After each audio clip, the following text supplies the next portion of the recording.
आज हम बात करेंगे भारतीय इतिहास के उस काले अध्याय की जिसने ब्रिटिश हुकूमत की नींव हिलाकर रख दी थी। सिर्फ 10 मिनट सोचिए, बस 10 मिनट की बेहिसाब बेरहम हिंसा ने भारत और ब्रिटेन के रिश्तों पर एक ऐसा घाव छोड़ा जो आज तक नहीं भर पाया है। और इसी घटना ने आज़ादी की लड़ाई की आग को और भड़का दिया। सवाल ये है कि एक बाग जहां लोग त्योहार मनाने आए थे, वो अचानक से इतिहास के सबसे खूनी नरसंहारों में से एक कैसे बन गया? आखिर 13 अप्रैल 1919 को हुआ क्या था? चलिए इस पूरी कहानी को परत दर परत समझते हैं। कहानी शुरू होती है बैसाखी के दिन से। त्योहार का माहौल था और अमृतसर के जलियांवाला बाग में करीब 10,000 से भी ज्यादा लोग जमा थे। इनमें मर्द थे, औरतें थीं, बच्चे थे, सब के सब जश्न के लिए इकट्ठे हुए थे।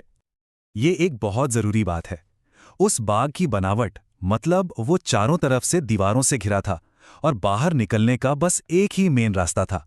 और यही बात जश्न की उस जगह को एक मौत का कुआं बनाने वाली थी। तो देखिए हुआ क्या। पहले ब्रिगेडियर जनरल डायर अपने सैनिकों के साथ पहुंचा और उसने बाहर निकलने का इकलौता रास्ता बंद कर दिया। फिर बिना किसी चेतावनी के निहत्थी भीड़ पर गोलियां चलाने का हुक्म दे दिया गया। और फिर जो हुआ वो नरसंहार था। करीब 10 मिनट तक 1650 राउंड गोलियां चली, जब तक कि उनकी गोलियां ही खत्म नहीं हो गई। और इसके बाद सैनिक वहां से चले गए, मरने वालों और घायलों को वहीं तड़पता छोड़कर। अब जरा आंकड़ों पर नजर डालते हैं।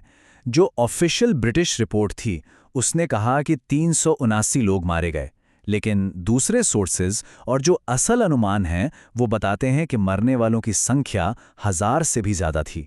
इनमें औरतें थीं, बच्चे थे, यहां तक कि एक 7 महीने का बच्चा भी शामिल था। मतलब सरकारी आंकड़ों और असलियत में जमीन आसमान का फर्क था। तो सवाल उठता है कि जब पब्लिक मीटिंग्स पर बैन लगा हुआ था तो इतने सारे लोग वहां इकट्ठा क्यों हुए? मतलब वो सरकार के हुक्म के खिलाफ क्यों गए? इसकी वजह थी एक कानून जिसे रॉलेट एक्ट कहते थे। ये 1919 में पास हुआ था और ये एक बहुत ही ज्यादा दमनकारी कानून था। इसके तहत ब्रिटिश सरकार को ये ताकत मिल गई थी कि वो आतंकवाद के शक में किसी को भी बिना किसी ट्रायल के 2 साल तक जेल में बंद कर सकती थी। उस वक्त एक बात बहुत मशहूर हो गई थी, ना अपील, ना दलील, ना वकील। और ये उस कानून के खिलाफ लोगों के गुस्से को, उनकी बेबसी को बिल्कुल सटीक तरीके से बताती है। मतलब सारे बुनियादी अधिकार छीन लिए गए थे। तो इस कानून के जवाब में महात्मा गांधी ने पूरे देश में हड़ताल का ऐलान कर दिया। पूरे भारत में, खासकर पंजाब में जोरदार विरोध प्रदर्शन हुए। और माहौल तब और बिगड़ गया जब 2 बड़े स्थानीय नेताओं डॉक्टर सत्यपाल और डॉक्टर सैफुद्दीन किचलू को गिरफ्तार कर लिया गया। इसके बाद तो हिंसा भड़क गई और मार्शल लॉ लगाना पड़ा। तो अब आते हैं उस आदमी पर जिसके हुक्म पर यह सब हुआ, जनरल डायर। आखिर उसके दिमाग में क्या चल रहा था? ये जनरल डायर की अपनी गवाही है। उसने कहा, मुझे फैसला करने में 30 सेकंड लगे। मैंने इसे अपना कर्तव्य समझा कि गोलीबारी तब तक जारी रखूं जब तक भीड़ तितर बितर ना हो जाए। जरा सोचिए, 30 सेकंड। ये दिखाता है कि फैसला कितनी बेरहमी और ठंडे दिमाग से लिया गया था। और जमीनी हकीकत क्या थी? एक चश्मदीद लाला गिरधारी लाल ने बताया कि सैकड़ों लोग वहीं के वहीं मार दिए गए। यहां तक कि जो लोग जान बचाने के लिए जमीन पर लेट गए थे उन्हें भी गोलियों से भून दिया गया। ये डायर के कर्तव्य वाले बयान के ठीक उलट उस दिन की खौफनाक सच्चाई थी। तो डायर ने अपने इस काम को सही ठहराने के लिए क्या क्या कहा? उसने कहा कि उसे लगा ये ब्रिटिश राज के खिलाफ कोई बड़ी साजिश है। उसने ये भी कहा कि उसका मकसद भीड़ को सजा देना था। उसे ये भी लगा कि एक दूसरे गदर को रोकने के लिए ऐसा करना जरूरी था। और बाद में तो उसने ये भी कहा कि वो एक अंग्रेज मिशनरी पर हुए हमले का बदला ले रहा था। मतलब साफ है, उसका इरादा सिर्फ भीड़ को तितर बितर करना नहीं था। वो एक मिसाल कायम करना चाहता था, एक खौफ पैदा करना चाहता था। ये आंकड़े, ये तर्क, इन सबसे परे ये नरसंहार हजारों परिवारों के लिए एक कभी न भरने वाला जख्म था। ये कहानी है रतन देवी की। सोचिए, वो पूरी रात उस बाग में अकेली थीं। चारों तरफ लाशें थीं, घायल लोग तड़प रहे थे और वो एक छड़ी लेकर अपने पति के शव की रखवाली कर रही थीं ताकि कोई जंगली जानवर उसे नुकसान न पहुंचाए। और सिर्फ रतन देवी ही नहीं, अतर कौर नाम की एक और महिला थीं जो उस वक्त 6 महीने की गर्भवती थीं। वो भी पूरी रात बाग में रहीं। बाद में जब सरकार ने मुआवजा देने की कोशिश की तो इन दोनों ने लेने से इनकार कर दिया।